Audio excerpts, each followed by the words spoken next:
So how do we find that place of joy when we're in distress or we're empathically feeling into a situation?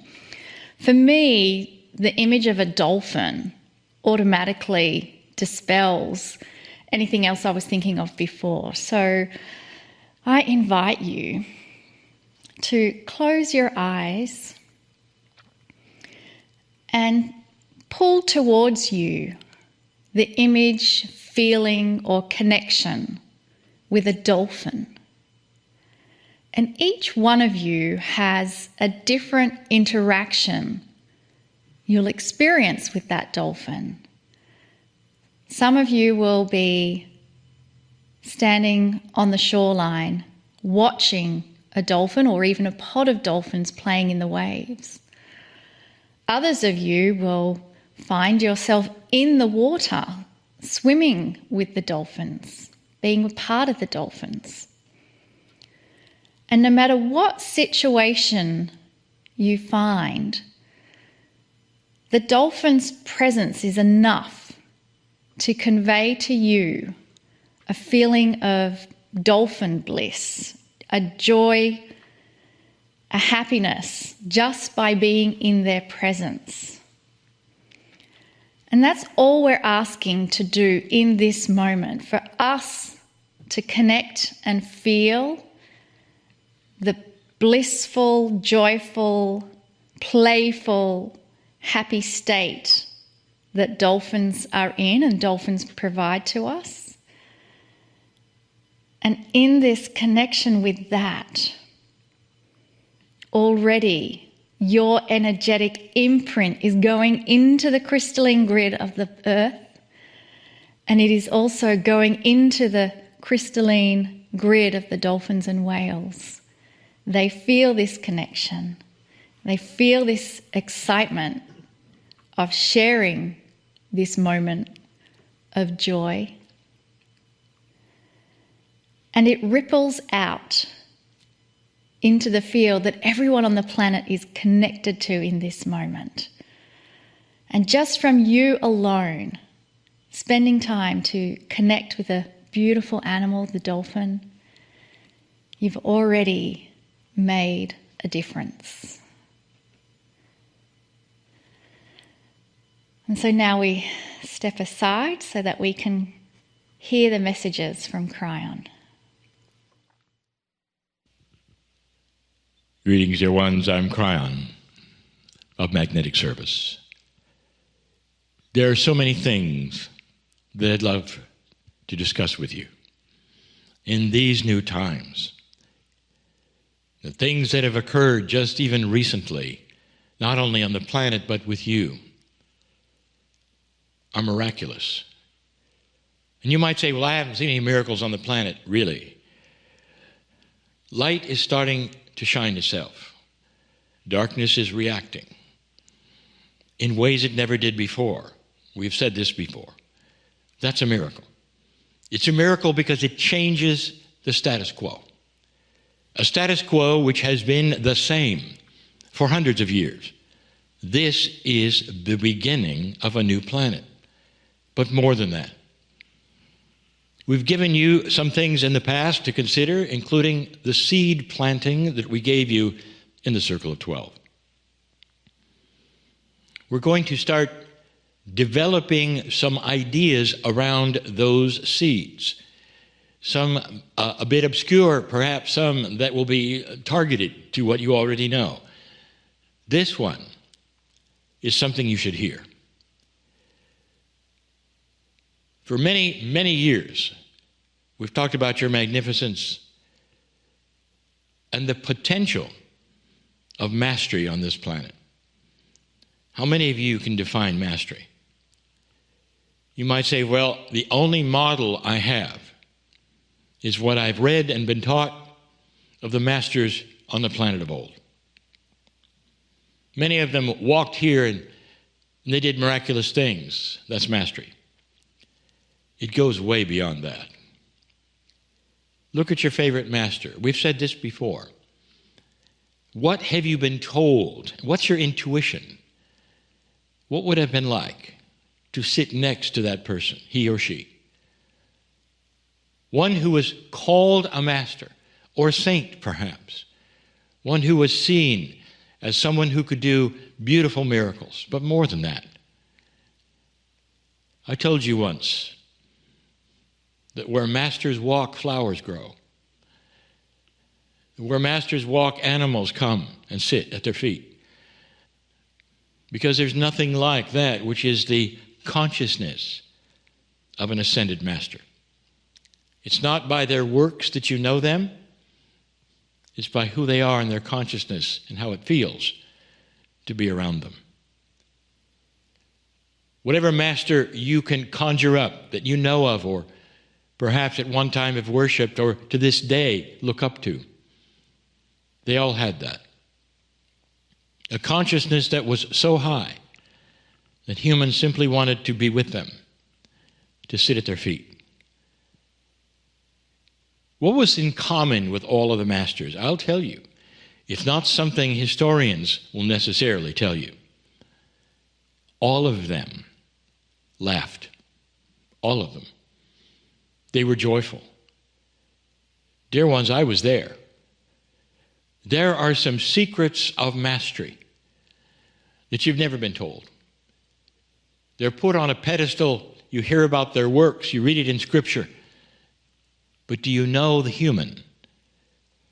I'll tell you, if you could see them, if you could sit next to them, talk to them, you'd find out that they emanate a field of love. It's so strong that anyone in that field is affected in a most beautiful way possible. Some are healed simply by sitting next to them, because the cellular structure of a human is then filled with their love. It's dissolved into their DNA, you might say. That's mastery. Is it for you? Now, there are those who will say, mastery will be attainable someday on this planet because Kryon has said there will be an ascended consciousness eventually. I want to give you a secret, a hint. Consciousness does not ascend by itself. It's pushed. It's pushed and accelerated by old souls who start to understand mastery, who start to understand that who they are, what they do, and how they act goes right to a field around them as well as the field we've talked about for years, and changes it. And that it sticks.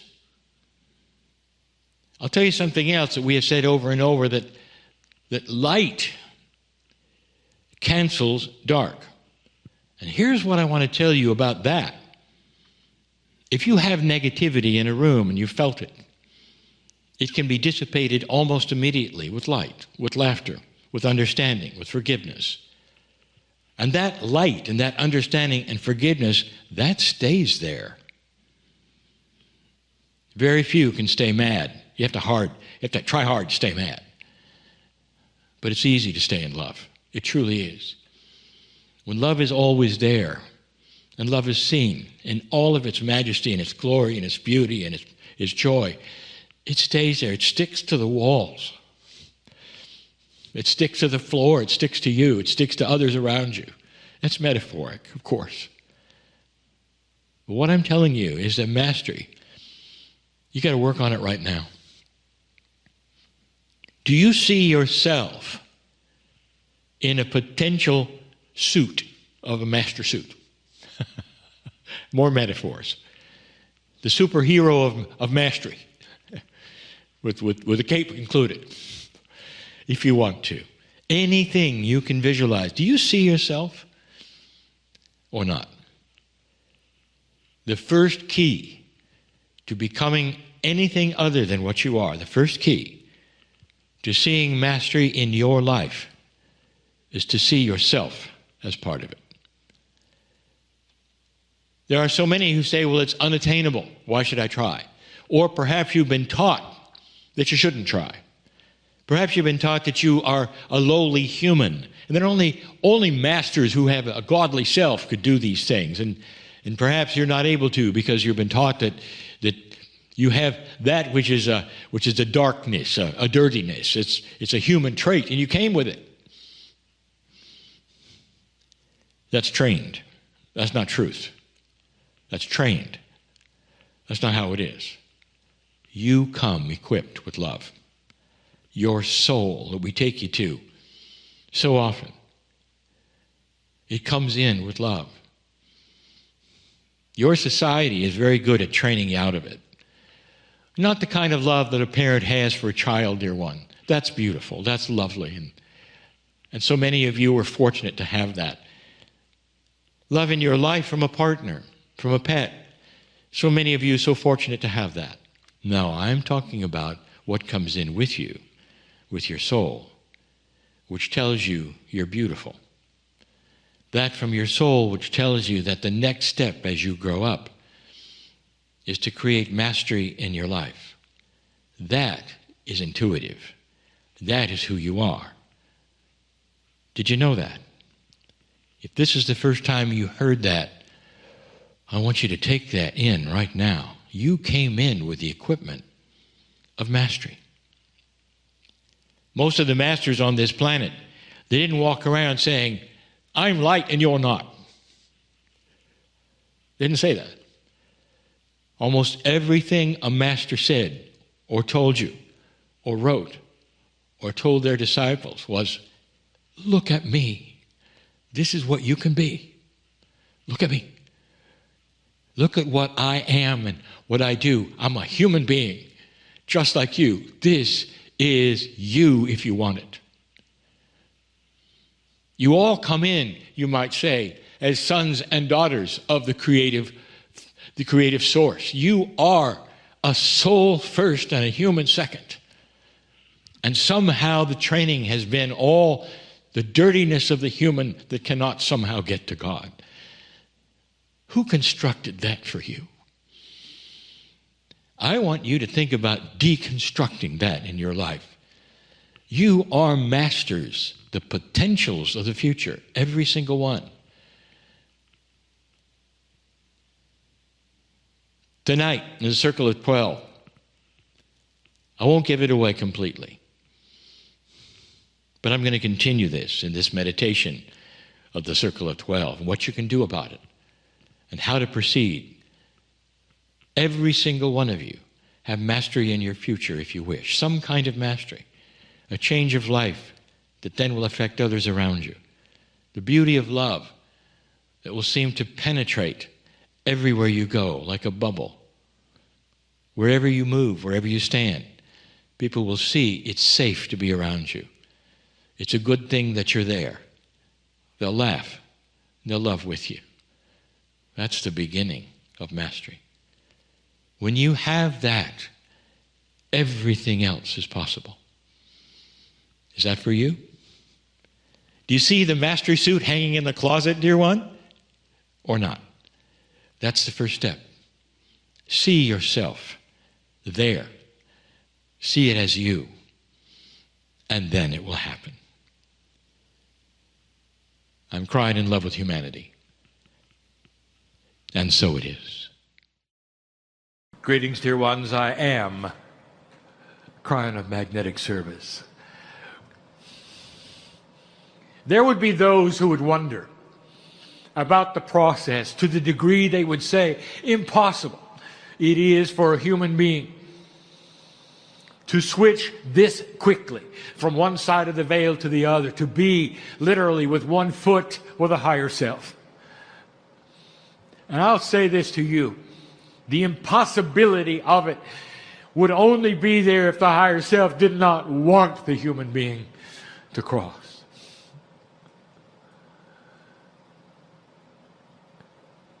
You must know this, that as my partner spoke to you today about the love of God, this is the way of it. For God is the parent energy. And this parent energy sees you in your singularity and loves you in this fashion. We would give anything to void the rules of free choice, to show ourselves in a fashion that made you understand we're here. But on this planet of free choice, it is you who must open the door to us. We stand like the angels we are in your lives, walking the whole duration. At the point at which you are born on this planet, the angels surround the table, or they surround the pool, or they surround whatever it is that you have chosen to come in. And they stay with you. And in those beginning days, literally in those beginning weeks, you might see the infant with the wide eyes looking at the angels. The infant will point. Sometimes the infant will even smile, even in 2 weeks, 3 weeks. Because the infant recognizes us. All of you did it. All of you did it. Indeed, in those early days, where there is so much change, in those early days when there's so much to get used to, and there's so much shift being out of the womb, the angels are a comfort to the infant, and you all were there. And slowly that reality slips from you. Slowly. But all of you have seen it. When the infant looks into what you call empty space and is pleased with what they see. These are the same angels. They don't age, you do. That have been with you all your lives. They walk beside you. They came in with you. They'll leave with you. And if you never speak to them, they will say nothing. For that is the agreement. But oh, dear human being, if you just give us one little space of intent, and you say, dear God, show me that I'm loved, you open the floodgate. For this is when we enter your life to the degree you will allow us. This is when we will give you what you ask for. Begin the synchronicity. Begin the teaching. Begin the hand holding so there is no more being alone. Fill you up to such a degree that you will not be concerned with disease or age or drama. And all you will see is the promise of who you are. This has always been the way of it since the day we began. There are still those who wonder about the process, this process of channeling. It works when the channeler is clear. It works when the bias is set aside. It is the way of it and has always been the way of it. All scripture on the planet written by men. Take a look at how this works, human being. For you, by yourselves, are responsible for all the prophecy, for all the good things that you would find in those words that comfort you, you say are from God, all written by men and women.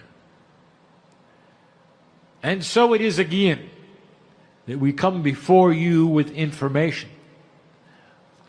The information given this evening for those who are in the room in what you would call real time, for those who are listening and hearing in what you call your future, know this. All of the information I give has at some point been given in the last 20 years. We have never given you this synopsis, for we are starting to summarize subjects for simplicity, for clarity, so that they begin to be less obtuse, so they become more present in your reality. Plain speaking and plain words are the call of the day. But we don't want to start yet.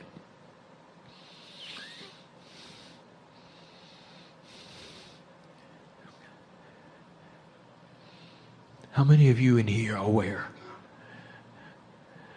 of what is also in here? Let the energy of this moment not be lost upon you, for this is real. What you hear here is not a human being pretending to channel. Let those in this place who are astute and who sense the energy of spirit look upon him now and see the colors that would betray the fact that this is actually happening.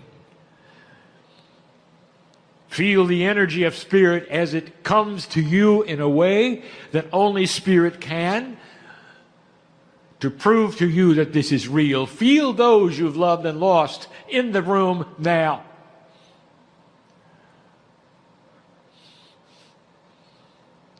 And this will show you that what is happening at this moment is as it seems. This is the gift.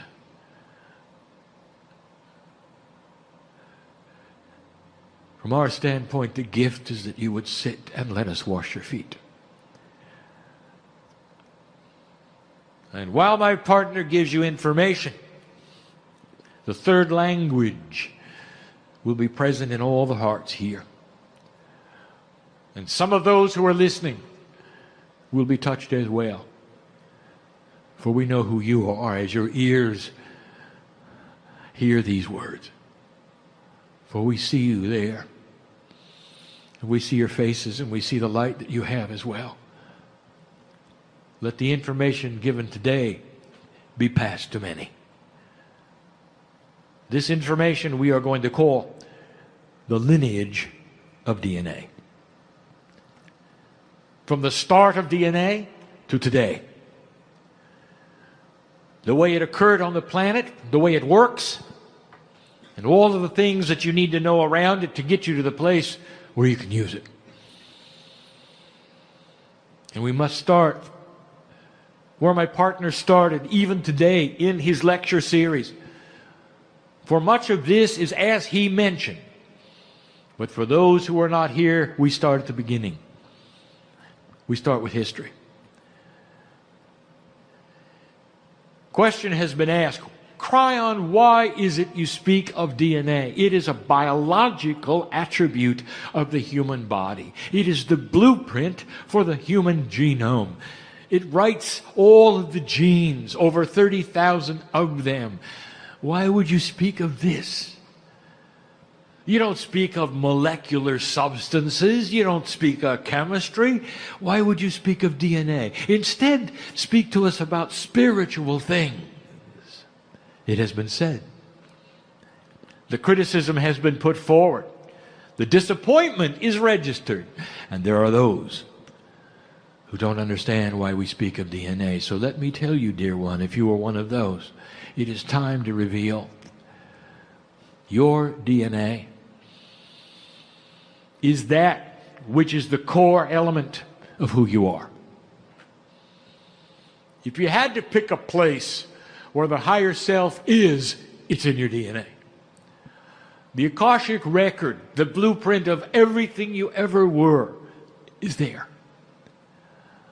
All of the lifetimes, all of your spiritual growth, all of your talents are there.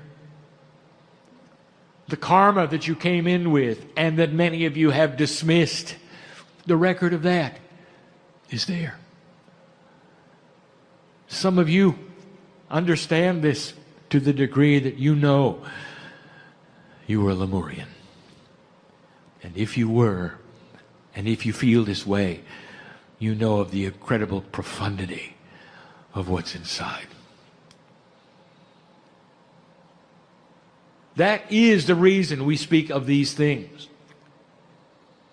And it's only been in the last few years that science has given you the proof of what we are going to speak of now.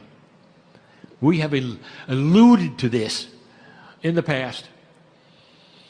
And now we'll just say it straight out. Your DNA is over 3 billion chemicals strong.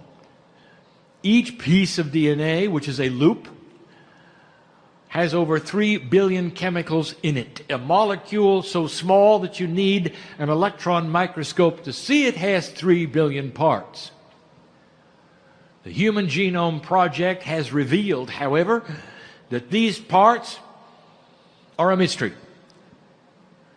and that only 3% do anything. And those 3% of protein encoded portion of the DNA chemistry produce over 30,000 human genes. It is the blueprint that you were looking for, but only 3% did anything. Over 90%, therefore, is a mystery. And the mystery continues, for there is no symmetry within the 90% of the chemistry. You can see no codes. It seems a random event has occurred, and some have called it junk. Some chemists are convinced that DNA is left over from the evolutionary process and is no longer used by the human being because there is no pattern, there is no code, it does nothing. And the rest of you know better. Evolution and Mother Nature and Gaia all together are very efficient when it comes to human biology and to life in general, whether it's photosynthesis all the way to the human genome. They throw away things that are not used. It is not junk. I will tell you what it is. And in the revelation, yet again, I want you to ponder what it could mean. And that is this: 90% of your DNA is literally the quantum blueprint of your divinity. It is the quantum blueprint of your Akash.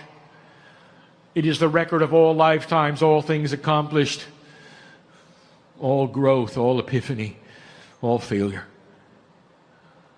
For those of you who call yourselves Lemurians, it represents a vast amount of experience on the planet. Vast. All the way from the beginning, which we are going to speak of. Therefore, it is important that we speak of DNA. When 90% of it is literally the pattern which drives the 3%, think of it this way. 3% of DNA is the engine of the vehicle you ride in. 90% are the instructions for the engine. And in that 90%, dear ones, I would like to tell you, is human consciousness. And in human consciousness, there is your ability to talk to it, to control it, to work with it. One of the first things we ever told you is that humans are in charge of humans. They're in charge of the earth. Consciousness moves the earth. Consciousness is what is responsible for the vibration of the planet. And you have always, through human consciousness, been able to speak to your own DNA through the 90%, which is quantum. Human thought is quantum. So there is the workings of it, spoken in a clear fashion. And it's only because of the development of the human genome and the revelation of the 90% that seems to do nothing that we can speak now of what it really does. And it's going to make sense to science at some point in time. When they take a look at that 90% and they don't see it as coding, but they see it as engrams, as ways of sending modifiers to the 3%, which is the engine.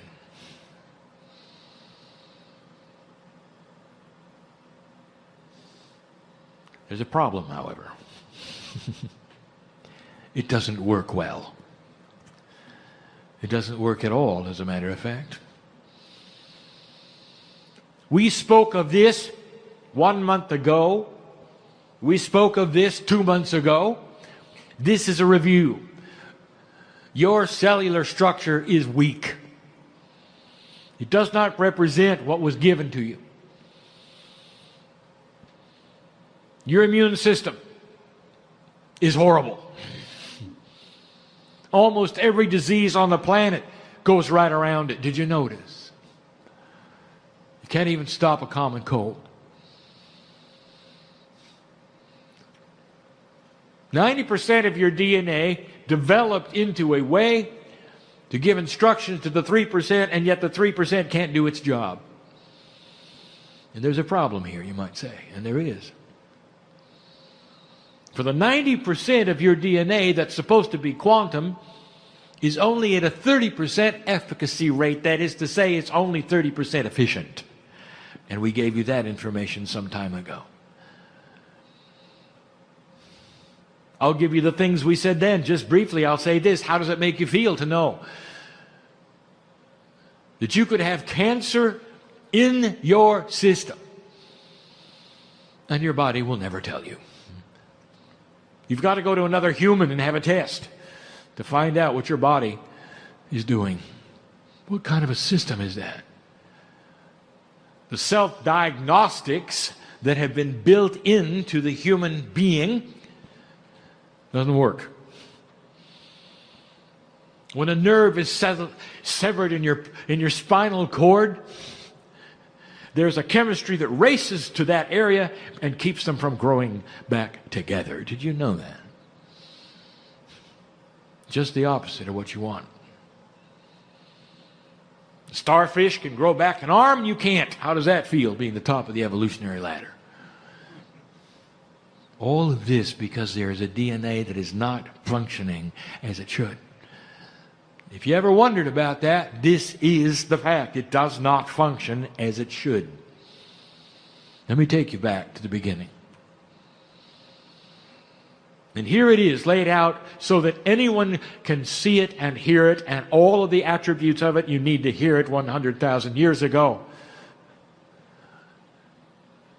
There were up to 17 kinds of human beings in development, just like the variety of nature would call for regarding some of the other mammals.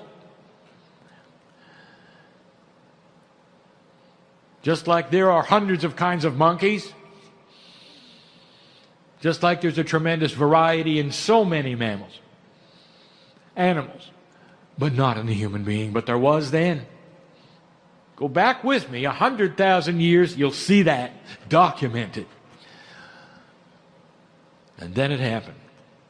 And some of you hearing this are not going to like this. This was the lecture of today. I give it to you again, for not all of you were here. Listen. A beautiful thing happened. Something happened by design. You were waiting for it when you were creating the planet, dear ones. When you were with me watching it cool down, you knew this would happen. So here we are at the end of a long day, and this group is an extraordinary group because you came early, you stayed throughout the day, and you came back for another 2 hours with us. So true seekers, true light workers. And this intimate group, we are lighting a match for the planet right now. And boy, does it need it, right? So with that, I invite you to close your eyes and use this moment to return to the essence of your soul, the essence of your eternal soul. It's a flame that never goes out, a continual burning of light, the place where we can recharge our cellular structure when we give intent to connect with that essence of our soul. Where is it that your energy comes from? Where is it that the healing comes from? Where is it that the love emanates from? There is nowhere, because it is both inside and outside It is that essence of your soul that exists everywhere and nowhere at the same time. And so the invitation is to let all the busyness of the thoughts in your mind dissolve away into the nothingness of the eternal soul. And from this place of the burning eternal flame, let us welcome in the final message from Kryon for this day. Greetings, dear ones. I am Kryon of Magnetic Service. Questions have always been asked about the awareness of Spirit, of the Creator. And what I mean by that is how much we know about you. And sometimes it's asked in a fearful way, like we would know too much. I would like to tell you, we know every soul here, every soul here. In other words, we know the essence of you. We know the love that you were born within of the creative source. It may be interesting for you to think about that. We know everything you've been through. Those guides that you have that we've talked about even today, the ones who come in with you, in such an esoteric way that we can't even describe it. Since they're not physical and they're not really energy, they're something else. Something that hasn't even been studied yet. Something entirely spiritual. You might say they're in every piece and part of your DNA, and yet they stand aside as well. You might say that they're a field around you, waiting to help. That doesn't help you much, because you think in 4 dimensions, very logical. But they're there, and so are we. You are never alone, and I said that to my partner. This will be the slogan, if you wish to have something that is marketing on this entity called Kryon, which is not an entity at all. It's an energy of love. You are unique, each one. You come into this planet, you have biological differences. When you're raised, you have things implanted into you which then become your subconscious, which then you have to work with. Some positive, some not. And it makes you who you are. What you believe, how you believe, and how much you think about what you can do. You're born into a very modern culture with a very old way of treating humanity. How many of you can stand up and say, I have a lot of self-worth? And the answer is not that many. Or if you do, it's not really true. We can tell. We know. We know what you've been through, what you've been told. We know that you fight a battle if you were to stand up and state that to anybody, in a group especially, because you've been told to cool it a little. Because people will think that you're a little too much or perhaps a little too egotistical. And yet there are those of you here who are giants of majesty in love. In this room. We know you. And you don't talk loud. And you don't talk much. But you love humans. All of them. And you've learned some things this lifetime, before that. We have 3 shamans in this group.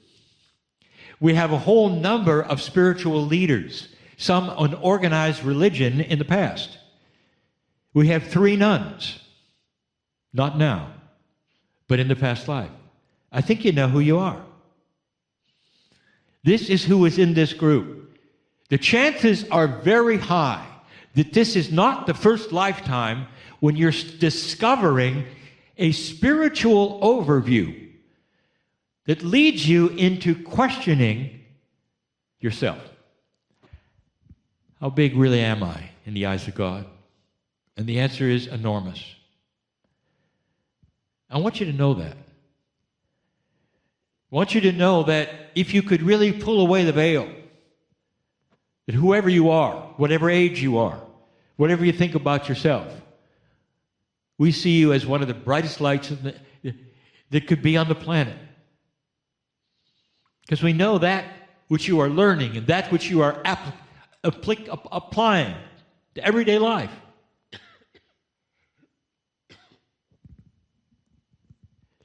It's astonishing what you're not aware of. I could show it to you, but that doesn't work that way. I can tell you about it, and that's okay. You might say that Spirit has rules. They're not as much as rules as an honoring of the process. And the honoring is this. You come into this planet with free choice. There's a reason for that. People have asked, well, what is the entire reason of life? Why are we living like we are living? Why does Spirit do what it does? If I gave it to you, it would be in a language you couldn't understand. It would be illogical because you don't have a language of love. Oh, if you only knew that which goes on in this universe, in this galaxy, and how are you related to it? Oh, I'll tell you this. I'll give you a hint. This planet is increasing in light. It really is. It may not look like it right now. It is.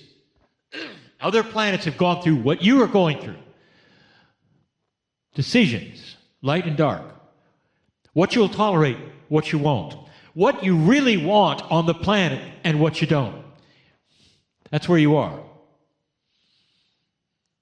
But I'll tell you, the light that you strike here, called planet Earth, is measurable in consciousness by other planets, by other groups of planets, some of whom are very aware of you and are waiting for you to join a consciousness group who also understands what's going on.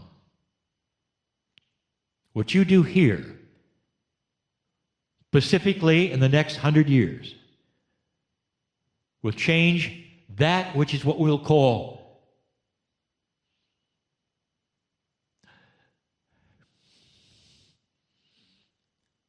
the light quotient of the galaxy. The more planets that go into that which is awareness changes the galactic framework, if you want to say. I'm trying to give you words that don't make sense because the language of Spirit is not human. But love is. All this to say, you're really important. All of you. What happens here, what happens to you, what happens next to you, and what happens eventually with those around you. Yes, I'm speaking of other planets. They've always been there. Do you really think that this is the only planet that developed life? Honestly, you really think that? When everywhere your scientists look in the galaxy, you have the same elements with the same processes. What are the chances in trillions of planets that one or two might have this happen? And the answer is it wasn't one or two. It was thousands have had this happen, called life. You always want to make them look strange and different and monstrous. What if most of them looked like you? Would that shock you? That the same process happened there as here, and it had a little push or a tweak like you did. That perhaps your DNA is not necessarily that of Earth. What if I told you that? That's getting a little too strange, perhaps. All in love. There is something else going on. It's big, and you're part of it. Can't you feel it? Old soul, can't you feel it? There are processes you have yet to discover that are wonderful and beautiful and will be seen, acknowledged, tested, and proven that have to do with your DNA. You have no clue. Medical experts, professionals, don't want to test the things that I'll tell you about. What if I told you that the energy of love and compassion affects your DNA? Your DNA, actually, the chemistry of your DNA has antennas on it.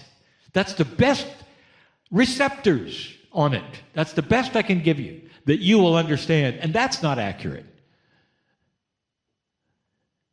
But let's say that you can visualize that and you can see that. And when love comes around and when compassion comes around, it starts to change not just your mind or your consciousness, it goes right into your chemistry and makes a change and gives you opportunities to change your own life, your own chemistry. It starts a process of cascading positive love if you want it to. You might receive it and reject it, not even know it. Because you weren't designed, you would say, in this life to do it, or somebody told you you couldn't. The worst one is when you have a spiritual guide who says you're not worthy to talk to God. That's happened too, hasn't it? But here's the truth. There are those processes within you that respond to esoteric things and start a process within you. Now, my partner alluded to it, but even he doesn't understand it. Perhaps you're here for the first time and you think all of this is nonsense. Give it a couple of years. Because if it's true, it festers. That's the best word I have. It attaches itself as true. Love, compassion, kindness. And you can't get rid of it. And then you have the opportunity to let it grow or not. And if it does, it leads you to examination of yourself, perhaps. Why do I do this? Why do I do that? How can I improve this? How can I be a better human being for those around me? It starts to go in that direction by itself. And you're saying, well, what is that? Is that some psychological process that I'm not aware of? And the answer is, no, it is not. It's a DNA process. What does DNA have to do with how you think? Everything. In 2012, the scientists made an interesting discovery. They discovered what the rest of the human genome did. Once they mapped the human genome, there was this mystery. They only saw 3%. It created the genes. What does the rest do? Over 90. What does it do? Everything. It's responsible for who you are. It even includes your Akashic record. It's esoteric. It's splendor. It's all the things that you wish were you are there. And you don't know it yet. There is so much hidden in this old energy. But when it starts to change, things change for you. You have already experienced some minor shifts in your culture, and you have not celebrated it as though it were different. And yet it is. Hundreds and hundreds of years in your culture, a sameness was there of old energy and the way people worked and how they acted to each other, and the biases were always there. And suddenly, in your lifetime, it starts to change and shift. Have you noticed? What do you think about the Me Too movement? How long has that been going on? How long? And the answer is your grandfather, your grandfather's grandfather, your grandfather's father's grandfather. It never changed. Oh, but it did in your lifetime. Now, that ought to tell you something. People are starting to care more about each other. They're trying to to make bias differently. And you'd say, well, good luck with that because it's always been a certain way. Yes, it has. Watch it change. The world is starting to decide what it wants. And right now, it has a far higher level than it did when you were born. Did you notice? Did you feel it? Are you aware of it? This is the shift. You're magnificent. That's what love can do. The more love you can give and receive, the more you can love that which is yourself, not in an egotistical way, but in a way that says, I count. I hold a light. And I'm going to show my light by how compassionate I am. Because I am loved by God, I am loved by myself. I count. And if you can go to that place, dear ones, your DNA starts to shift. Because the love that you've come in with, called that Creator, starts to manifest even within your chemistry. And the first thing that happens is you start to realize you're living longer. And that's another story. Is it possible that consciousness can change lifespan? Ask a physician who works in an operating room about that one. And they will say it all depends on the attitude of the patient of whether they survive or not. They've watched those who are elders keeping themselves alive literally until their grandchildren will graduate from a school and then they pass. What does that tell you? Consciousness is in control of your chemistry. That's just number one of so many points that we have taught. But the big one, love chases away fear. Love chases away that which is the attribute of a person without self-worth. Compassion winds its way through your DNA in such an interesting way. And then one day you wake up and you say, I'm different. I feel different. I'm not afraid. I'm treating people differently, and I didn't study anything.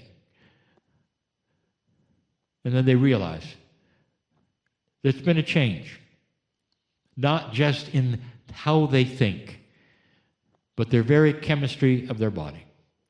Living longer, being more healthy, all of these things controlled by you.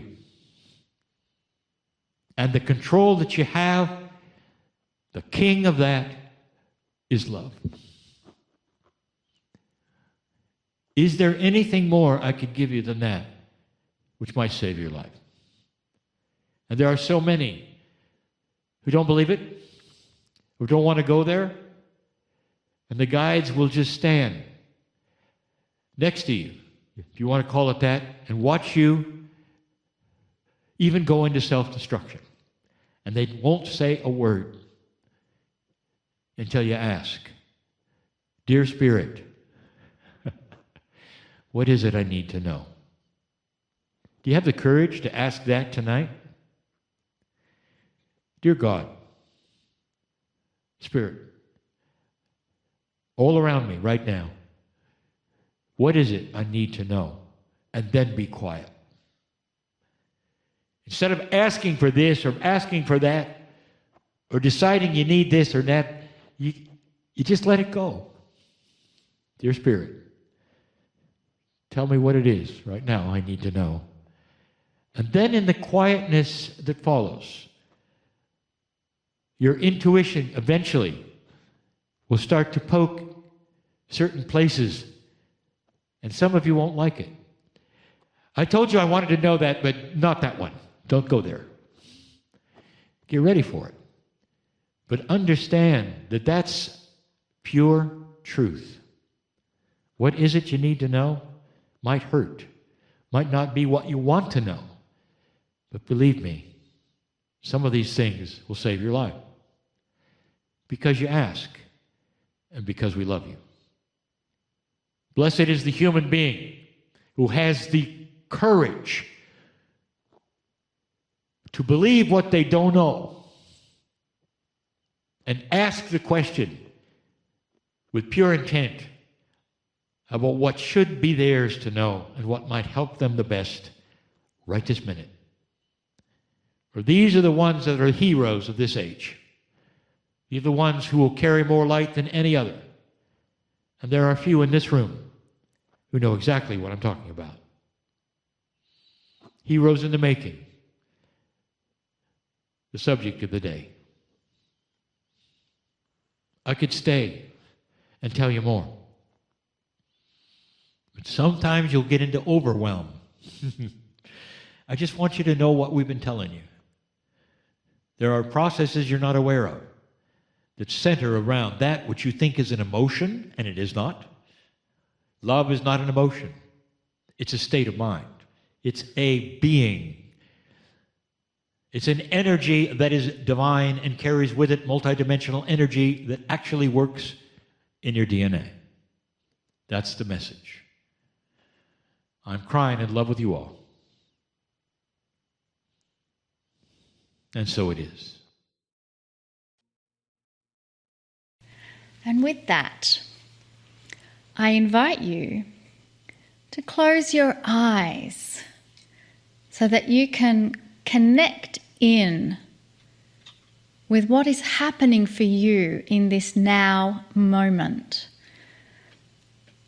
And I really do encourage you to close your eyes so that you can just temporarily pause any distractions of outside stimulus and truly go deeply within the core of your being. And the quickest way to connect with the core of your being is to actually focus and place your attention onto your heart center, and you may even want to put a hand onto your heart center. Just from that physical touch of that area will automatically bring your focus, your awareness, your attention onto the heart.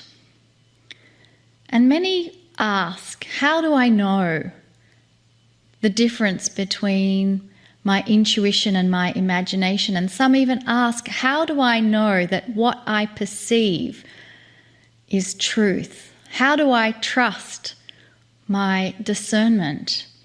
And my response to those thoughts of inquiry is that your heart will always give you truth.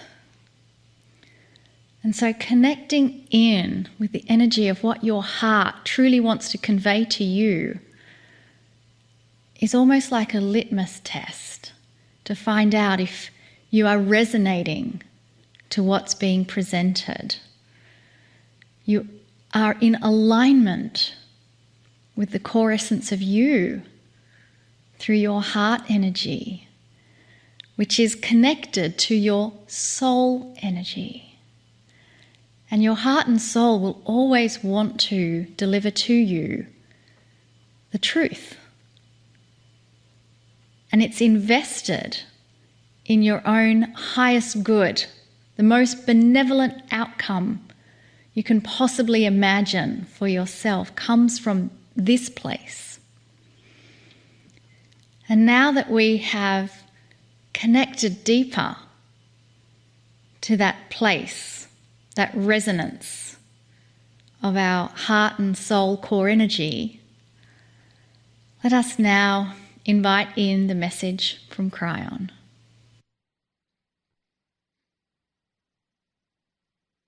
Greetings, dear ones. I am Kryon of Magnetic Service. The subject of this month, and even partially of last month, is about timing. The timing we talk about now, right now, is more personal than an overview. This particular channel, I want to talk about something that is really part of your everyday life and existence. Now, we have spoken many times about the energy of not just expectations, but of affirmations, of thinking, positive and negative, and what happens when you do. We are going to talk about the timing of synchronicity. So in order to make this channel more complete, there must be a review.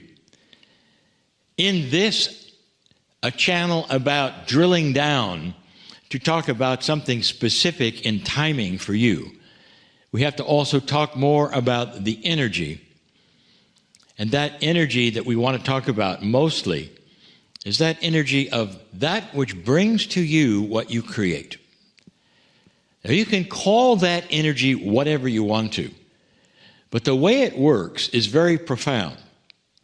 It's almost too profound, because there will be those who say, Kryon, what you have just told me doesn't exist. If you would interview most humans on the planet, they would tell you that you are born, and if you're lucky, you exist. If you're lucky, you won't have accidents that may terminate your life or cripple you, if you're lucky. And that if you're not lucky, it'll be the opposite. And so it seems to be, at some level, you are a victim of chance. And most would say, that's correct. I mean, why wouldn't it be? You can't control the future. You may not be able to control the future, dear ones, but you can control the present. And we have told you that that which some call the law of attraction is you putting energy in front of you somehow, so that when you arrive at that place where you've put that energy, you get synchronicity. So let's back up and talk a little more about that. There is something around this planet, around the consciousness, that is not even esoteric. It's physical. It is called the field. It is a multi-dimensionality where consciousness, which is energy, resides. This is being studied and validated at so many levels that someday it'll have a name, more than just the field. And those who expect these good things to happen actually put it in the field. And when they do so, it helps to arrange their lives so that as they walk forward, they will have the correct things happen. Let me put it this way. Any road that you might go to and you don't know what it is may have potholes and rocks and smooth areas. So there are those who say you're blindfolded and you may trip on the rocks or step in the potholes, and it's called chance and luck. Then I come along and tell you that if you were to project that you would only be in smooth areas, that there is some kind of energy that leads you into the smooth areas. And that is synchronicity. That is what you call it. Some just call it luck. We call it synchronicity. I'm going to go further.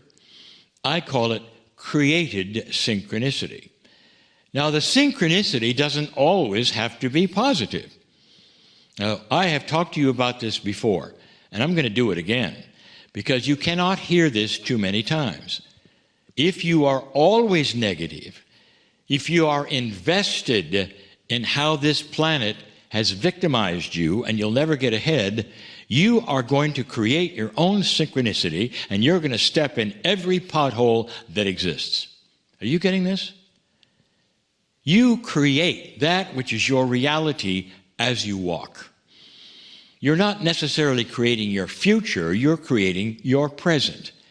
But you have put in front of you your future, an energy of synchronicity, and you've given it a positive twist, a thought. And these are the affirmations that we talk about. Kryon, is this positive thinking? Is this just something you hope for? When it comes to synchronicity, it's not hoping, dear ones. We have given you instructions that said it's almost like ordering on a menu. That if you expect these things every day, on a daily basis, they occur. Now, there would be those who are so linear, listening to this, and you're going to say this, well, that's absurd, because if I have a problem and I just don't know the solution, how can I put in front of me the solution, Kryon? So let me, oh linear one, give you the answer to that. Here is your projection. Here is your affirmation. As I walk forward, I will always step into that which will give me solutions to my problems. How about that one? In other words, you don't have to put in front of you absolutely everything that you're wanting or look for or expect, but that which perhaps is even greater. Dear Spirit, let me always walk in the light. Dear Spirit, put me in the best places I can be. Now, the circle of 12, we're going to enhance this just a little more. But there are things that you can give yourself in these affirmations that people don't even think of. What kind of control do you think you have? Let me ask you a question.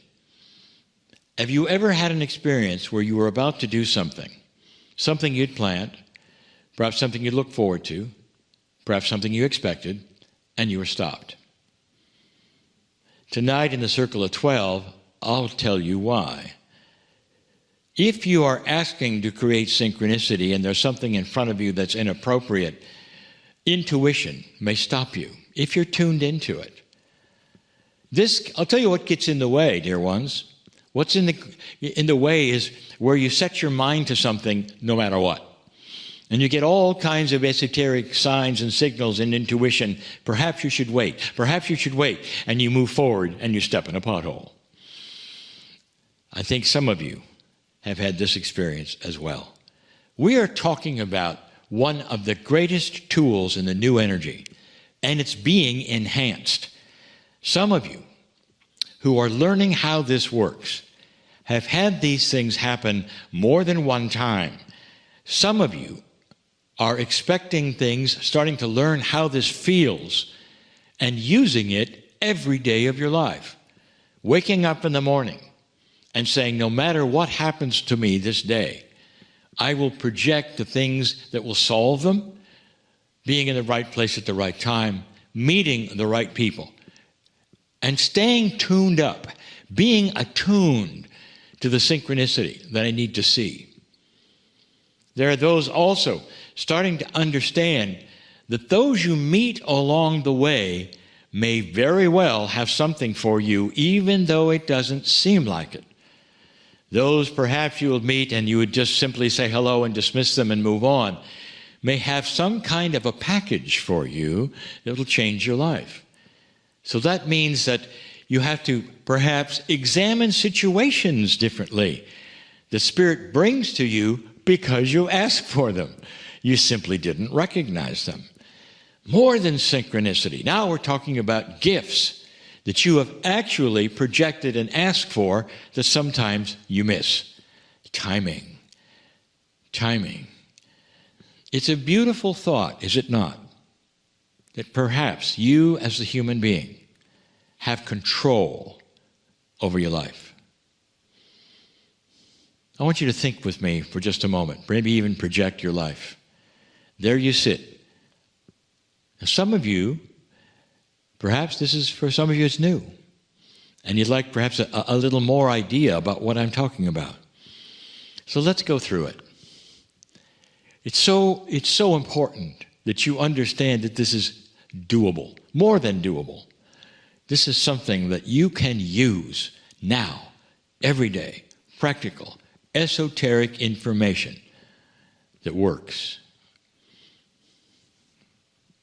Dear Spirit, I'm uncertain about my future. Dear Spirit, I may have this or that. Dear God, however you want to say it. You say, let me project in front of me what I need for me. Not for others, but for me. And in the process, let me find that what I do will then be for others.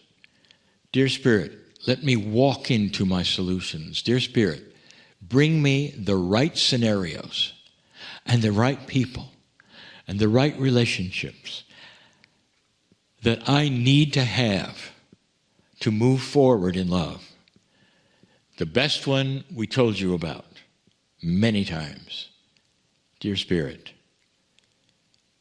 show me what I need to know.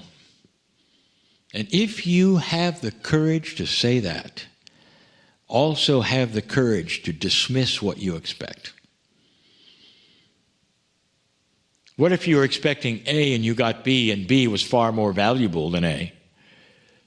But you were so stuck on A, you went down the A path and you missed B. These are things that you have to get used to. Dismissing the expectation and being okay with something better. You never know what Spirit is going to give you, especially when you're so open to love and more beauty than you even expected. You're magnificent. God loves you so much, so willing to take your hand and leading you right into the synchronicity that you deserve. Timing, more than luck. You do not live in a chance world if you choose to use the tool for a smooth path. I would not tell you these things if they were not true. And so many have experienced this exact same thing. So many of you. Blessed is a human being who understands the power they really have over everyday life and occurrences.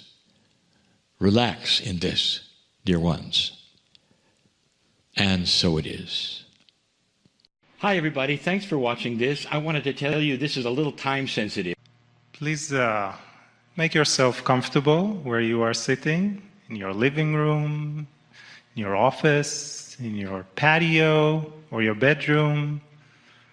Adjust your space. If you feel comfortable too, you may gently close your eyes and bring your awareness more into your body, and from there to your energy. Take slow, conscious, nourishing breath, aware of the flow. Breathe and allow yourself to feel the energy of Source, of who you really are.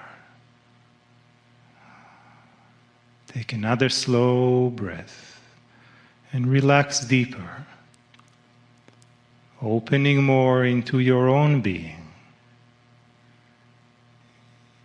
into your love, into your divinity, into your beauty and magnificence, acknowledging as fully as you can your multidimensionality, the soul presence of who you truly are. Breathe and love yourself even more at this moment. And not only connecting with your soul deeper, but with all the other souls that are joining with us this morning and for the next 4 days in this beautiful multidimensional and internet experience, joining hearts and joining minds and joining in our energy, creating more coherence, bringing more awareness, expanding more our consciousness, stepping deeper into our wisdom, into our gifts, into our benevolence, into our space of joy.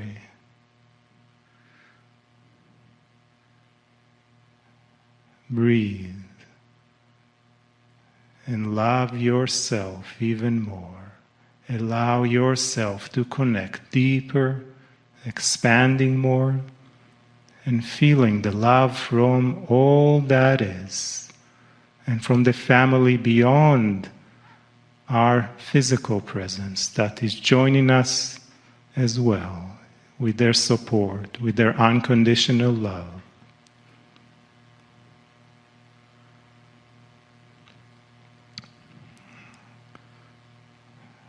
Allow yourself to relax more, to feel more, to know more, to grow, and to understand.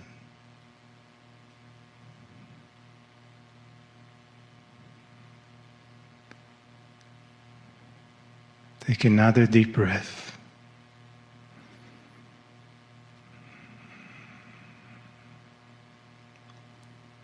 And as we are preparing this foundation of energy for ourselves for today, let us open our hearts, our energy, to the love, the wisdom, and guidance from Kryon.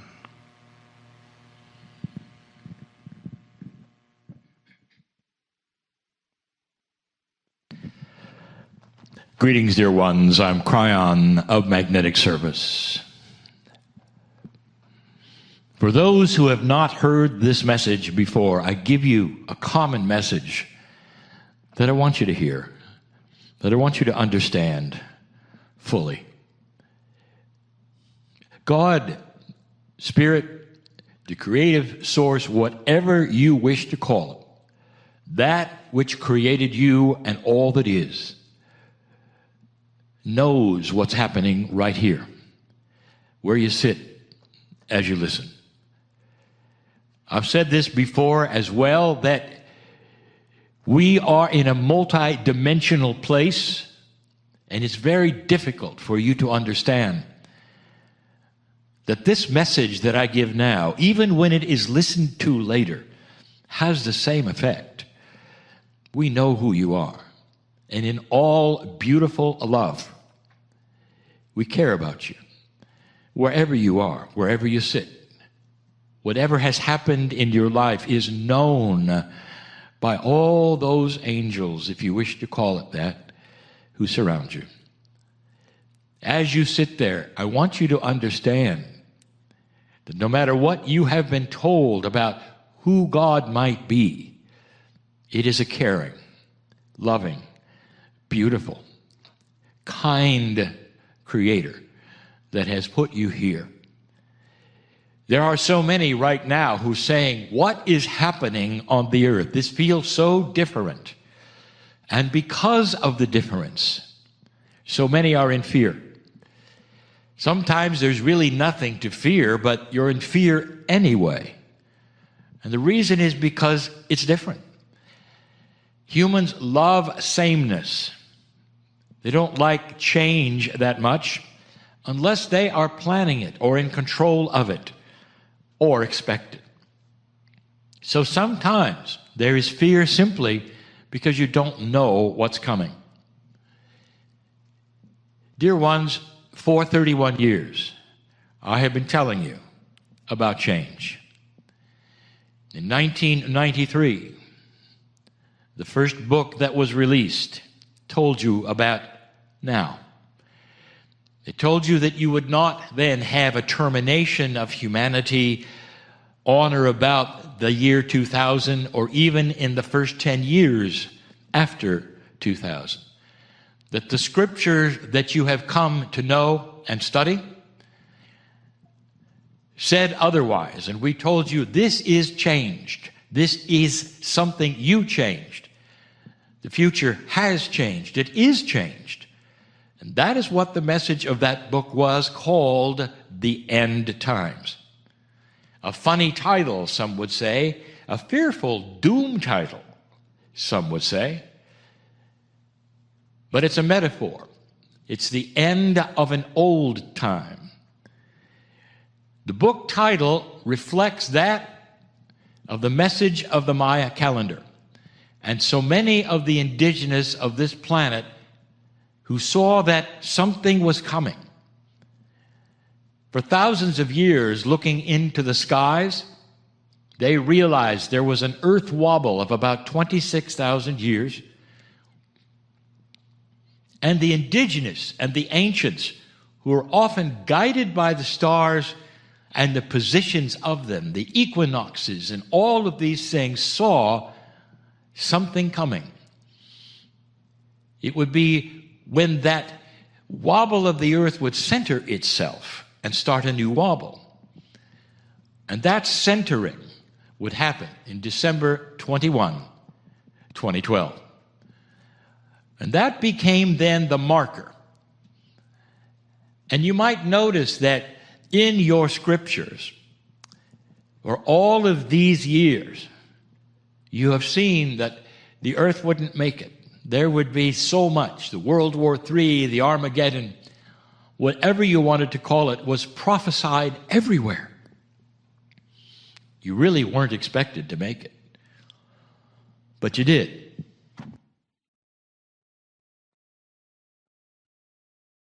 I arrived in 1989 with a grand message. And the message was that there would be no Armageddon. The End Times book stated this clearly. Something else was going to happen. Dear ones, you're sitting right now in that something else. You moved past that which was the prediction of the end. And here you are sitting at a time that has really no predictions. Did you think of that? Whether it's your scripture, whether it's Nostradamus, whether it's the esoterics, there are no ancient predictions that bring you to this place. Oh, there are plenty of current ones. And the current ones are still often doom and gloom. Just lately, you've been given information, if it's not frightening enough, about things to happen in the next few months. And the astrology, it actually would confirm issues that you are going through if you looked at it. Never in your life have there been most of the planets in retrograde. Did you think of that? Interesting times, isn't it, that you are living in? I had a name for it, and I want to revisit that in this message. The name I gave for it just recently, right now, is the winter of consciousness. Let me tell you how this is working so you'll feel better about the fact that you are on target, on schedule. I told you there would be changes. 31 years. The messages have wound up to this place. Some have been cryptic, some metaphoric. But I told you that, dear ones, there is change coming. And I also told you that if you wanted to know more about what that change really truly was, you might see the predictions of the ancients who said, if you made it past that precession of equinox, past that 2012 time, if you made it, it would be the beginning of the highest consciousness the planet had ever had. With high consciousness, you have the end of war. You don't have the end of disagreements, dear one, because humans have free choice. You have the end of war, the kind that would terminate humanity. Now, some have said, well, that's impossible. The impossibility is that human nature will always drive you to the same place. I have news for you. Contrary to anything you've ever studied or heard or been taught, human nature is a moving target. Human nature starts to change with a higher consciousness maturity. What's been happening on your planet that you would said you never thought would happen? Not the pandemic. I'm talking about things that were different. Perhaps good news that you never thought would happen. For hundreds of years, there has been an inequality with the genders, so much so that one gender would be over another, and the other gender, the women, could do nothing about it. It wasn't just hundreds of years, perhaps it was human nature for thousands of years. And suddenly that changed with what you call the Me Too movement. Now, dear ones, think about it. That is a maturing of human nature and consciousness. That's when a confluence happens. That is a majority, if you wish, an intermingling of a higher idea that starts to take hold and starts to work. You've had some of the clergy for hundreds of years been responsible for abhorrent things with children and got away with it. And now you have even the leader of the clergy making differences. We predicted that leader. We predicted that leader would make those changes. That's the first time in hundreds of years that you're starting to see dark things come out into the open and be settled. You are right now in a place where other things are coming to the surface. I speak now to those of my partner's citizenship in America. It's time for change, and you know it. It's not that which happened in the past where the change would happen, but really wouldn't. Meaning that it would rear its head again, and there would be demonstrations, and there would be those who were distraught in the horror of what happens, and inequalities. And then they would go away, and then they'd recur, and then they'd go away, and then they'd recur. But now, dear ones, it's just like these other things I'm telling you. The reason you see so much unrest right now in this country is that finally they're looking for a solution. And they're not going to let it go unless there's a solution. This is different. This is a change. This is what we've been talking about, and here it is. Some interpret this as the worst thing that could happen, and you say, look at the unrest and look at all of this and what's happening. What's happening is maturity. What's happening is growing up. What's happening is that the old ways are not going to work anymore. The winter of consciousness is a description, a metaphor of the seasons. You are at the winter where the leaves are falling off the trees and it's becoming bitter cold and you don't know what's next. What follows winter, dear ones? You know. The sun will come out. The trees will have leaves again. That is a metaphor for things that start to be solved. Nothing happens quickly here. You know that. Nothing. But at least the seeds can be planted and grow that start solutions. And Americans will start a process of not electing anyone unless they are on board with the solutions. Do you see how this may be different? Do you see? If you are one watching this and not an American, you may look here and see so much unrest and say, what is going on with your country? I just gave it to you. And this country is not alone. There are some things happening on the planet, not as much in this country, that are also going to be exposed soon. The slavery of young women who are taken from their families and sometimes birthed in places just to be of service to men. Slavery. Dear ones, it's rampant. There are thousands.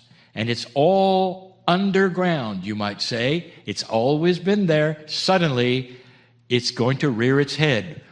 I want you to see how it's being funded. Then I want you to take a breath. You won't believe it.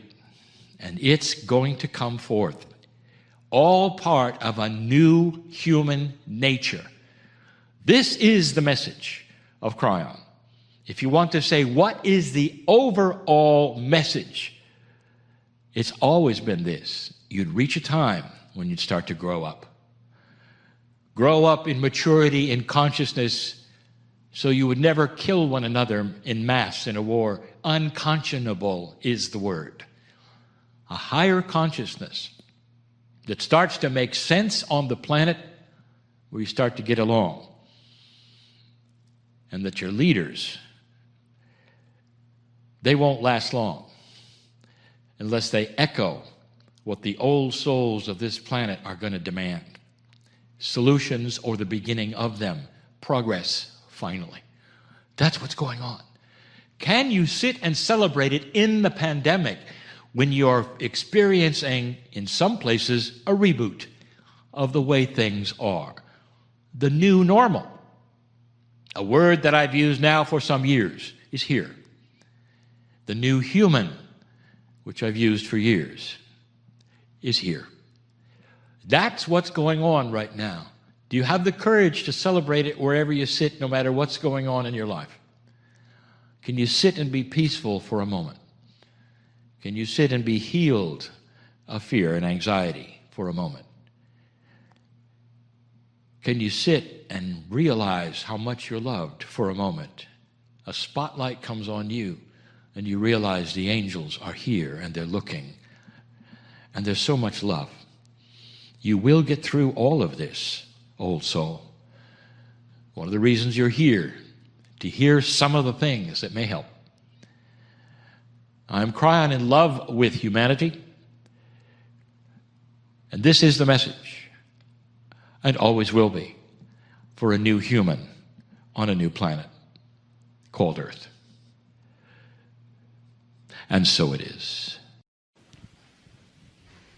Take another breath and just let your awareness of the Star Mother's promise that when we awaken from our sleep of humanity, when these codes are being used to give you a new awareness, their promise to us is that our intuitive inner guidance will begin to come on in a way that we have not experienced.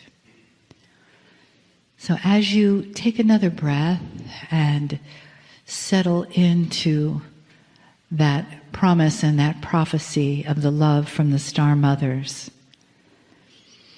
the love from Kryon and the entourage, and how we are in delicious gratitude for being here together at this time, in this place as family, and all that is being offered to us, and all that we have to share.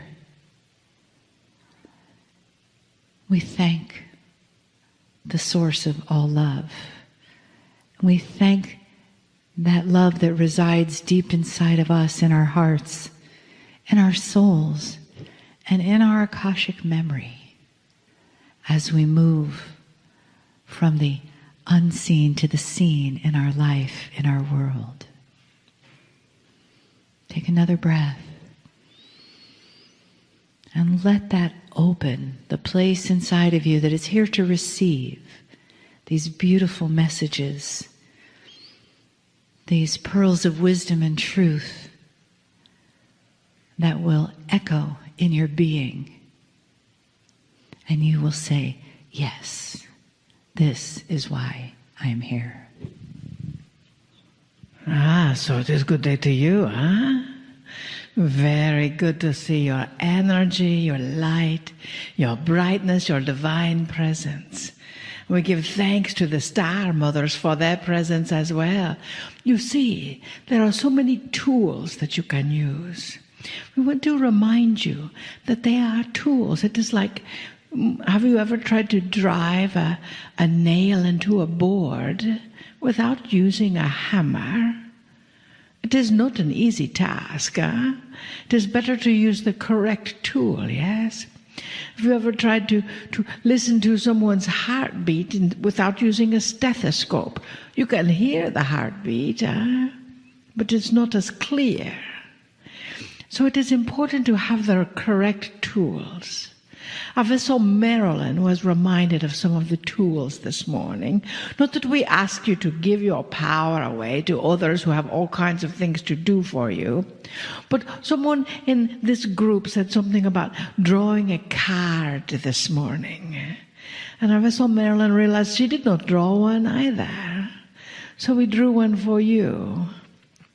This card is from an app, the miracles of modern technology, that is wisdom of our dearest friend Kryon in the energy as it comes through. And she drew the same card that she picked in the physical deck as she did in the electronic deck. That is why she had to read it to you, because it must mean something. To remind you that your innate, you know what that is, yes? Your innate knows exactly what your body needs. My intuition calls, tells, acknowledges me, and connects the intimate that is within. My body celebrates the success of our communication. Not mine necessarily, but ours, as in the collective, And the results are radiant health and vitality. What does it mean to have radiant health and vitality? How many of you would like that? So these group over here, you don't necessarily want that radiant health. Is that correct? Thank you. You see, it is only our own belief that we cannot have it that seems to stop us sometimes. We know that illness is connected to an emotional body. Illness is connected to emotion. And now sometimes we say, it is difficult to tell someone who has a diagnosis of cancer, well, why did you create that, That is not what we are saying. How you respond to that is what we are saying. To have the correct tools in your toolbox, and to know that the correct tools in your toolbox are your innate. They are within you. Your intuition never leaves you. Sometimes you want it to speak as loud as some big actor on the television or on the big movie screen, IMAX size voice. And instead it is the size of a voice that is like the smallest butterfly. But you see, that innate is still there. Take a deep breath.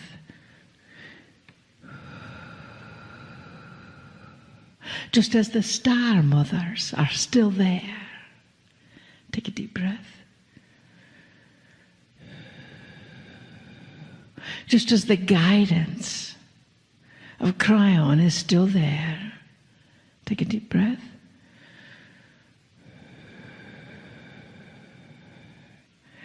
And dearest beings of light, even though it may surprise you, the energy of Adironda is still there. Take a deep breath.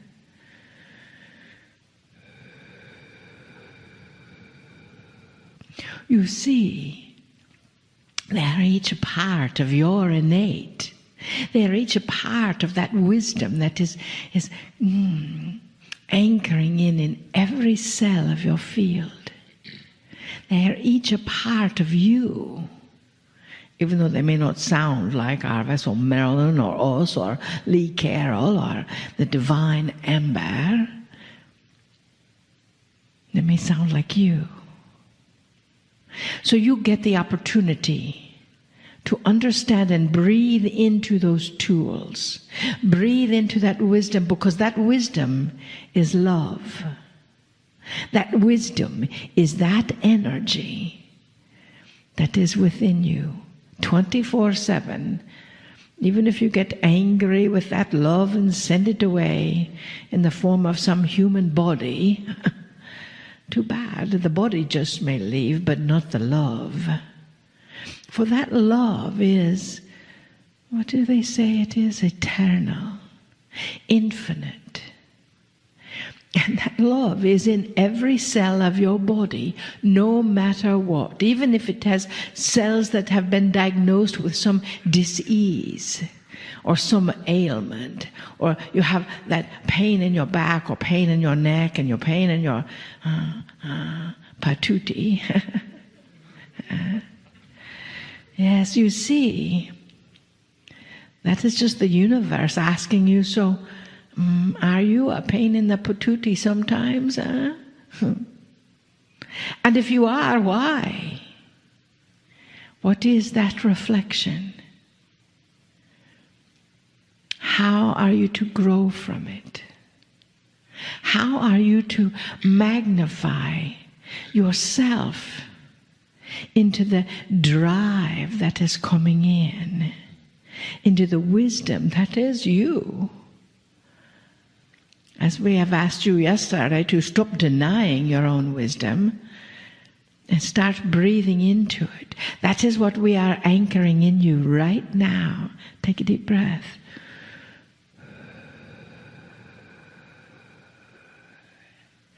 As you say yes. Yes to the wisdom. Yes to the love. Yes to the anchoring of the energy. Dearest beings of light, that are you. You know, when you say to yourself, oh, I've got this pain, this anchor, this blah, blah, blah, blah. Do you know, we've told you many times before, that is your purchase order. Our vessel Marilyn in the joy says, change your bracelet. Stop complaining about something that you can do something about. Well, stop complaining about everything.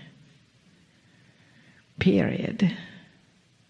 Because that complaint is every much a purchase order as, I'm perfect and wonderful and healthy. Now the key is, when you say I'm perfect and wonderful and healthy, your cells get to buy that. And sometimes there's a little voice inside of your head that says, that's not true. How many of you have heard that little voice? Huh? So these three people up here, let's talk to you. So you see, when you hear that little voice that seems to argue with every positive thought you're asking your heart to feel, trust that your heart knows the truth. Breathe. And that little voice, we actually teach you tomorrow, on Monday, how to quiet that little voice and how to channel. But today, let us just turn to that little voice, it is not monkey mind, because we love monkeys. It is your voice, your ego, that says that you cannot. So just turn to it and say, thank you. I love you. Now be quiet. Just be quiet. I've got this one. For you see, your ego is a part of you. Our vessel Marilyn keeps asking, but why? And that is how you grow. That is how you evolve. But you are still in charge of it. You're innate. And the innate is much, much, much, much, much, much, much, much. Do you get that much? Larger than your ego. So just love it where it is and ask it to be quiet. So you can acknowledge the perfect divine health that you are. The perfect divine love that you are. The perfect divine radiance that you are. And for that, we are grateful. Just as we are grateful for you. And you. And you. Now be grateful for yourself, huh? We honor you. And we bid you namaste. Namaste. Greetings, dear ones. I'm Kryon of Magnetic Service. Beautiful message. about Aranda. It's about enablement, dear ones. It speaks of what you can do. And you might ask, why is it that channel after channel continues to list these kinds of things as though you didn't know them? And the answer is because you didn't know them. And so I want to then revisit an energy shift, just briefly. And it's going to sound like something perhaps we have said before, and you'd be right. Because these are the messages of the age. Things that will be repeated in different words for a long time. They must, because they are different and there are new ears to hear them and new eyes to read them. And it basically stems from an old versus new paradigm of existence. Most of those who would listen to these kinds of channelings, these kinds of spiritual messages, most of you have slogged through a time where the energy was far different. Just a few years ago, dear ones, I tell you that the things that you would call dark or negative, or that which you would call resistance to light, was very powerful. Those of you who would look at history know this, absolutely know this.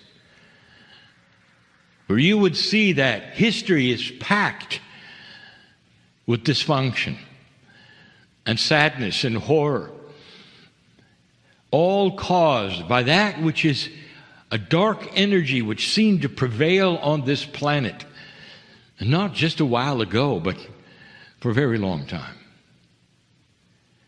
We've spoken of an evolvement of your human spirit, an evolvement even of your DNA, which allows some magnificent things. But the biggest thing is enablement. The question would be asked, well, why do we have to keep telling you what you can accomplish? Shouldn't it be then obvious to you? And the answer, it is not obvious. Because of the past that you have walked through, because of the things that you've experienced that did not work, because of the sadness that you've had over and over when you tried things with light and they seemed to be beat back. This was the age, dear ones, of a disconnection. This is the age of a connection. To make things even more difficult, those of you in spiritual systems, we're told that it is not possible for the human soul to contact or talk to, or even be part of a discussion with, that which is the creative source. That there is a disconnection. You were also told by the millions, if not billions, that you were born on this planet dysfunctional, perhaps even dirty, and somehow that kept you from connecting. And this has been the story. Enhanced it is by the energy of the past, the feelings of the past, the paradigm of feeling helpless. Even if you were spiritual, it was tough. And suddenly we are saying that what the ancients predicted is here. That with the precession of the equinoxes and more, you enter an age of compassion that you earned. We also told you this was not necessarily going to happen this way. In fact, many of your prophecies did not have you living much past the year 2000 or even 2010. So many of the dark prophecies, we'll call them, had humanity terminated. And you didn't go that direction. Instead, you're here.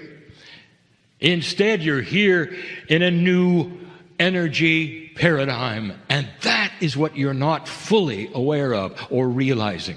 You'll come to a meeting like this, you'll listen to a channel like this, and you'll say, what pearls of wisdom today do you have, Kryon? And I will say to you, the pearl of wisdom is wake up to the new energy which is here and has been here for years, enabling you to drop the things that you don't need and pick up the things that you do, the tools that are here, just like Adironda said.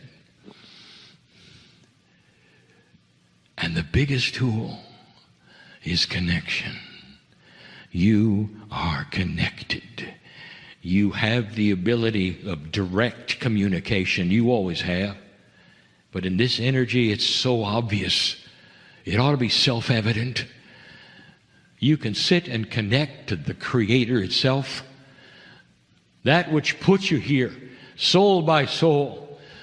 And we say it yet again and again. Doesn't it make sense that the love, the amazing love of God, doesn't it make sense that there would be a system of loving contact with you? Every soul on this planet is actually a piece of the Creator.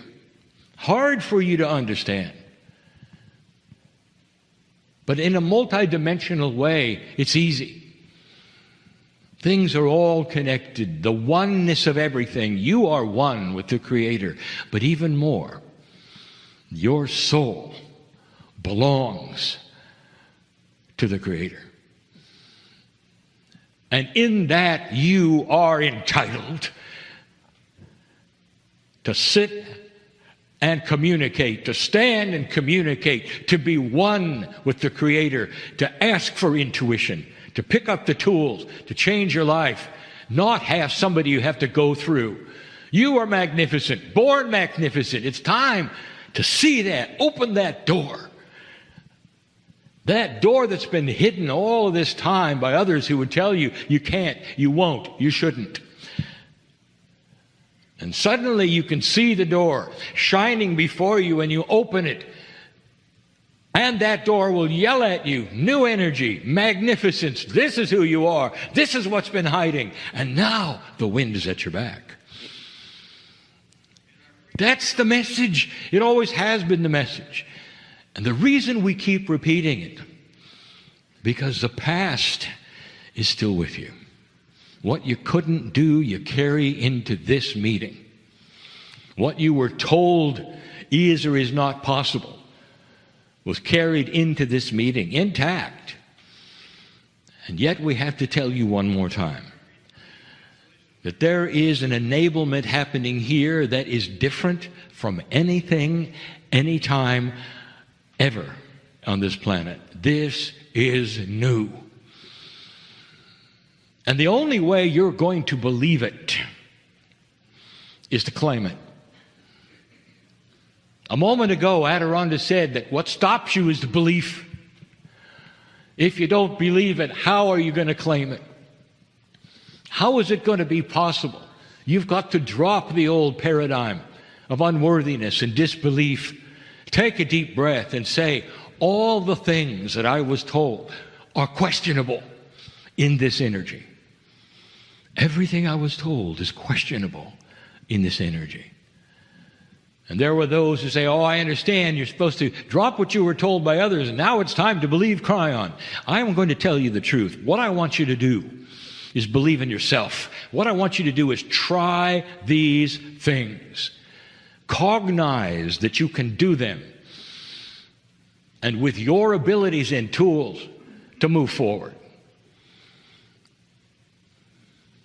How many of you were told that you couldn't change your biology? You catch a disease, it's over. Did you know that that is completely and totally changed? That consciousness, being energy, can actually imbue itself into the cells of your body and speak to the disease and say, you are inappropriate here. And they'll get the message. Did you know you could increase your lifespan? How many of those in charge of your spirituality and the systems told you that? Was that something completely and reserved for the prophet, and you couldn't? Or is it possible the prophet was showing you what you could do all of this time? That's the door you open. That's enablement. That's your magnificence. That's the message. That's the message we're going to continue even into later today. The wind is at your back in a way that never has been. God knows who you are in a way that's connected to you as never before. You ought to think of these things. I'm not here for you to believe me. I'm here for you to take the information and experiment with it and try it. And what you take away will be your discovery in your words and your energy. And that's the way it must be for things to change on this planet. Not humans believing in still another doctrine, but humans believing in themselves. There's more. And so it is. Hello, I'm Lee Carroll. And so I want to ask, what is your intent for this message that you're about to receive? What questions do you have? What issues are in your life right now? Because Kryon tells us, Spirit tells us, that you are known and you are loved by God, the Creator, Spirit, however you wish to pose that question to the all-being, all-knowingness.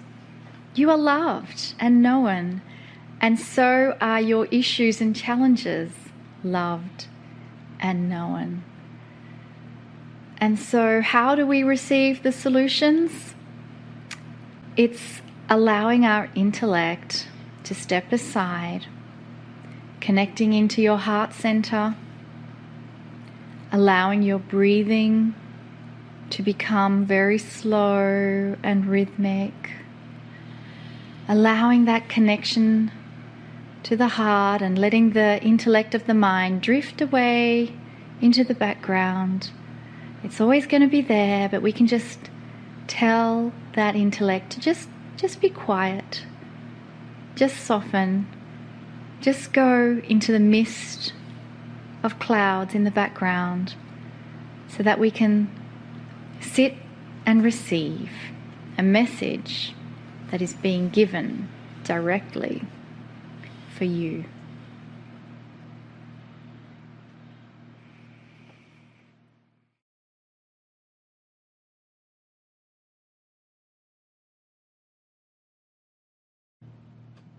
Greetings, dear ones. I'm Kryon of Magnetic Service. There are always those who would say, this is a message from the other side of the veil.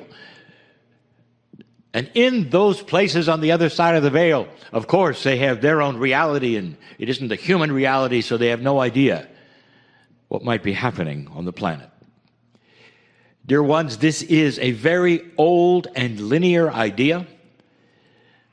You can track it back to the ancients who look at God as apart from humans. And humans then are lowly, and they have their own reality, and the gods have no idea. It couldn't be further from what is actually happening. Let me ask you, if you had a scenario where you give birth to your children and somehow they go on a journey, and you don't really meet them, and somebody else raises them, and they are there, but you can see them clearly, you can see every move, and you love them beyond measure, how would you feel about it? And the answer, you'd be on the sideline, you'd be cheering with them and crying with them and trying to reach through the veil at them, perhaps, and saying, look, we're here, we're here, we're here, we're not apart from you, we're here. This is how it is. The creative source, indeed, is your home. This is a metaphor of how Spirit, how God, how it works. And it works through that which is your soul. And we have said this before, and especially on these Healing Wednesdays, because the connection with your soul is the next step on the way to phenomenal healing, peace, longer life. And because of that, and what I have said, there are those who would say, yes, but what happened to prayer? We've told you, especially on the premiere show of these Healing Wednesdays, we told you that there would be layers of the onion on a human being, a metaphor that there are layers and layers of belief and ideas and things you've been taught and told and experienced that are now changing. And they're changing because of evolution of consciousness. You are starting to get revelations that are beyond and above what you're told. Now, there are some who simply say, no, that's not accurate. We're going to stick with everything spiritual we were told. And Kryon, you're now eliminating prayer. So let me tell you the truth. It's always been the truth. This prayer that you have right now is so simple compared to what it can be. Right now, it's a linear idea. You speak to Spirit. You hope Spirit's listening. You know it works. Prayer works. It always has. And all over the planet, there's prayer. So when you go into that healing circle, what is happening? I will tell you suddenly. It's a prayer that is so much stronger, but not just stronger. Suddenly you sit in the circle with Spirit. And instead of a prayer where you're starting to plead to a source perhaps that you're just believing is there, suddenly you are at the crux of it. And why? Because the soul is part of the Creator. Do you understand this? You are not apart from God any more than you are apart from your children. You realize that they carry part of your imprint wherever they go, your children. You might say they are made in your image. This is the same with the Creator. Your soul is part of that creative source, and it is part of you and the human. What are we saying here? When we get to the circle of 12, dear ones, we invite you to pray in any way that you want to, and you're going to find that prayer is not what it was. Suddenly you are in the middle of the energy that we talk about. Beautiful, this soul of yours. What we are telling you is that there is an evolution of energy that is spiritual on the planet. And it's not just for those who believe a certain way. It's for everyone. There will be these revelations of maturity for anyone, especially the old souls, the ones who've been here over and over.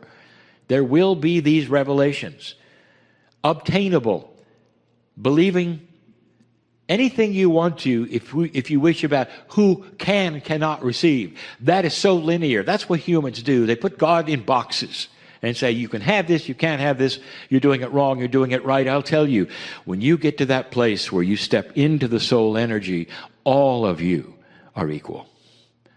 Every single one. There's no doctrine that says you can't do it, because your soul is yours. You step into the closet, nobody's going to take a soul from you. Even in death, they don't take a soul from you. You step into that closet and you pretend to be alone. You're not. You have the circle of 12. You have all of that, which is you. You're Akash. You have the loving ones on the other side of the veil who know you and are saying, we see you there in the closet. We've said this for years. You don't know what you don't know. There are still those who say, well, you're changing things a little too much from what I learned. The invitation is, let the onion be peeled from what you've been taught and what you think you know, the energies that you experience, perhaps to something bigger and grander, more beautiful and more pure. The love expands. The prayer gets stronger. All of the things that you love about God, all of the things that you now have gotten used to in this linear world are about to change and get stronger, better, pure, more loving, more compassionate. All of that because of this that you've gone through, this change, this shift that happened in 2012. The planet, again, is starting to evolve and become more mature. And the first ones that will receive that are the kind of consciousness that would watch a program like this, The Old Soul. Look at who subscribes to this particular program. It will be the ones who are interested, of course. And the interested ones start to feel a tug, a pull. And they say, I want a place where I can go every week and just sit and be safe and be loved. This is the crux of that which we have created that I told my partner to do. The channels, the circle, there'll be a similarity on purpose to every single Wednesday, where we will invite you to come and sit for a while. And in that, there's a shield that goes up. Really, you can feel it. If you'll turn off, perhaps, all those things that might disturb you, the telephones, all the things that might ding and ring and and call for your attention. And there's a shield that starts to go up with intent that says, I want this to be a safe place. I want to go to a multidimensional place for a little while and sit and be loved. I want to sit with that which I know is inside my soul, which is the creative source of the universe. So I'll say it again. That which you think is inappropriately being changed is simply the onion being peeled.